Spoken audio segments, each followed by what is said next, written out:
Good evening and welcome to a special edition of the Northwest Regional College's iNews, live for Western Investment for Health. Recently, our reporters Kieran Carlin and Kevin Ward looked into discrimination within our local community. Their short piece highlights the unfavourable treatment of certain social demographics.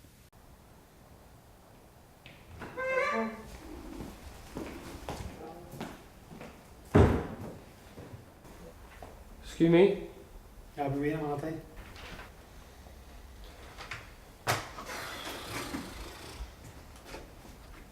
And what is it?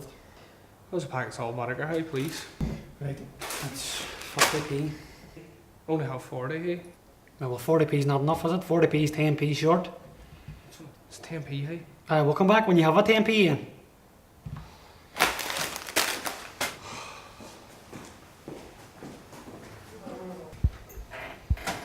Alright, how's it going? How can I help you? There's a packet of salt butter, hey, please. Yeah, that's 50p, please. Only have 40. So you can throw them next day, sir. I don't do.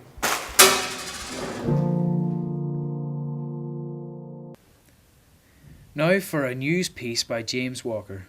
This piece is about the damages of binge drinking in youth culture.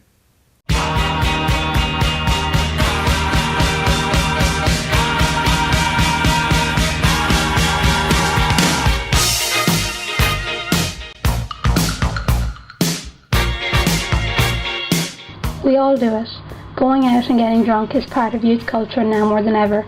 Young people are going out and binge drinking more often, giving little thought to the after effects on their bodies. And at a young age, why should they? With clubs and alcohol advertising almost glamorising binge drinking. But many young people overdo it, unaware of the harm they are doing to themselves. As well as the immediate effects of binge drinking, including nausea and vomiting. Binge drinking and prolonged heavy drinking over long periods of time can affect the body in several different ways. Binge drinking can cause blackouts, memory loss, anxiety. This can lead to permanent brain damage, serious mental health problems and alcoholism, and also affecting behaviour and the ability to learn and remember. Drinking is the second highest factor for causing mouth and throat cancer next to smoking, as well as liver cancer in victims of cirrhosis of the liver. Alcohol can increase the risk of having a heart attack or a stroke. It also weakens heart muscles, which affects the running of the rest of your body. Binge drinking may seem like good fun at the time, but the effects will always catch up on you. Which is why Investing for Health encourages people all over Northern Ireland to make healthier choices and be aware of the ill effects these substances can have on your body. Now we'll look at some interesting facts on smoking and the general public's reaction by Stephen Boyle, Eddie Curran and Luke McGuinness. It calms you down. If you're stressed out, you smoke a fire and you calm down. Some people believe that smoking lifts the spirits and improves their mood, but if your mood is already low, it can lower your spirits even more. You get everything from smoking, like there's all different types of chemicals in it. I wouldn't have a clue on it, main fact I know is cancer. Lung cancer and Smoking has been linked to clinical depression, hyperactivity and attention deficit disorder.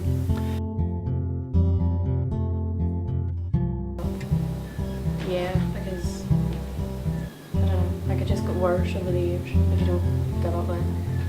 In a recent study, teens who smoke are 4 times more likely to be depressed. If you say, oh, it's not as bad, only smoke a couple a day, I mean, you don't have to smoke at all, so why smoke? Smoking isn't safe, even to have a few a day. When you take a drag of a cigarette, it takes 10 seconds for the nicotine to reach your brain, and immediately you will get a rush of adrenaline, which increases blood pressure, heart rate and breathing. Another argument is that people who smoke don't do drugs or drink, but in a report it found smokers are 6 times more likely to use cocaine, and if you drink and smoke, you are likely to get drunk 3 times quicker than a non-smoker.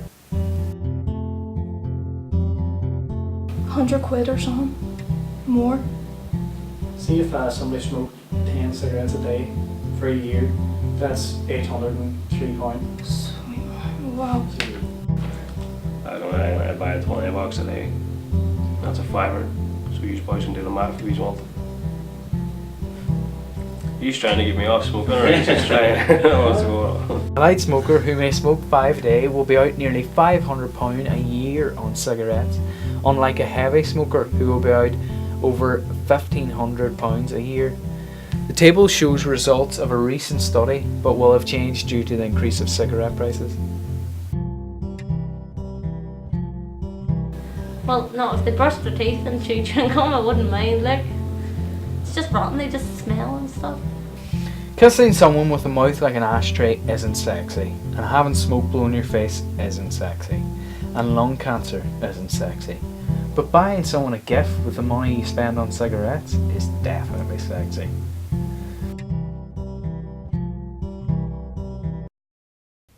The following report by Claire Corrigan focuses on support available for lone and young parents.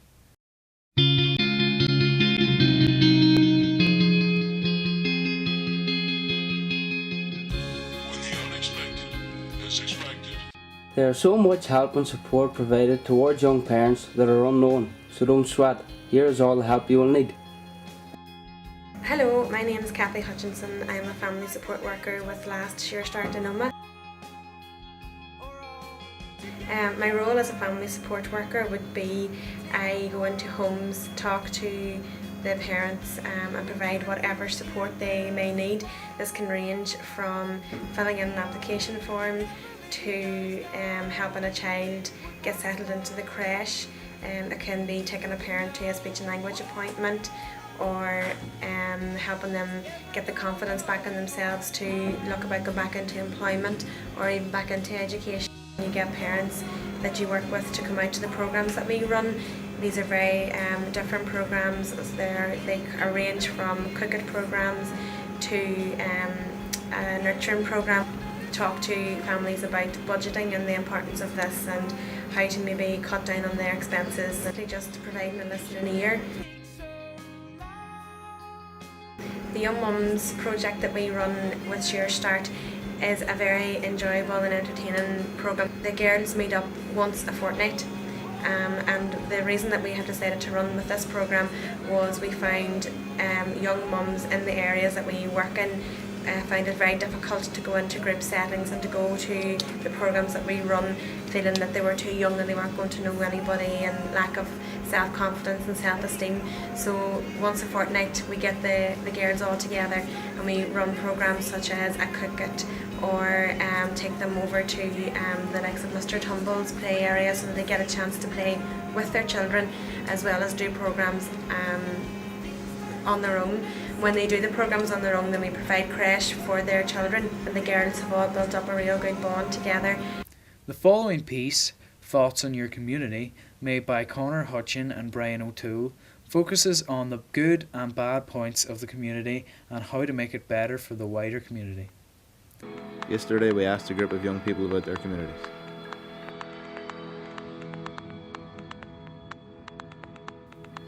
What they liked about them. It's very scenic.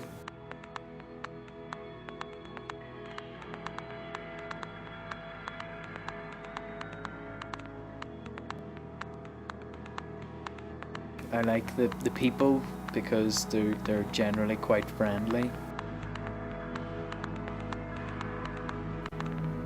What they didn't like about them. There's a good amount of youngsters drinking at the weekend and asking older people to go on the off licence for them.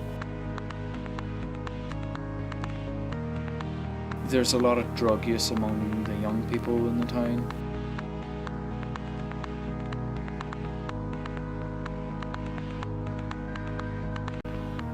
And what they would do to change them. It's a great city, always. It's great growing up here, like. I think a lot of the homeless and all have to be taken off the streets for some way, like, you know, and have to be treated for whatever problems they have.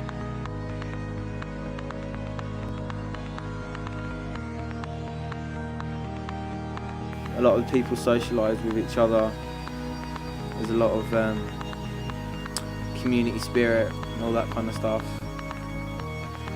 Well, In some places there's community spirit, but not in the majority of the places.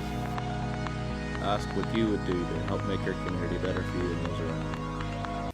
Next piece we'll look at focuses on use of 4 different recreational drugs and their effects on their users by Paul Rogers.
Thanks for tuning in. Hope you enjoy the show, and remember, you can take a horse to water, but you can't make it drink.